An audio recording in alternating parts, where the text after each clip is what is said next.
اذان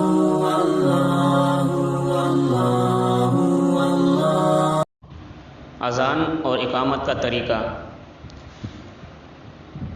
مؤذن جب اذان دے تو اذان کے کلمات کو ٹھہر ٹھہر کر آہستہ آہستہ کہا کرے، اور اقامت کا طریقہ یہ ہے کہ اذان کے مقابلے میں اقامت کے جو الفاظ کہے جائیں تو وہ تھوڑا جلدی جلدی کہا کرے۔ حدیث پاک میں آتا ہے کہ عن جابر رضی اللہ تعالی عنہ ان رسول اللہ صلی اللہ علیہ وسلم قال لبلال یا بلال اذا اذنت فترسل فی اذانک واذا اقمت فاحضر۔ جامع ترمذی جلد نمبر 1 صفحہ نمبر 48، السنن الکبریٰ للبیہقی جلد نمبر 1 صفحہ نمبر 428۔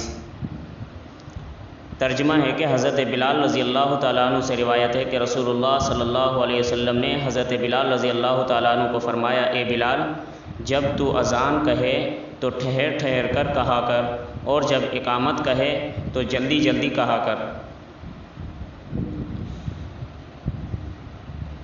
حدیث نمبر 2، عن عمار بن سعد رضی اللہ تعالی عنہ ان رسول اللہ صلی اللہ علیہ وسلم امر بلالا ان یجعل اصبعیہ فی اذنیہ وقال انہ ارفع لصوتک۔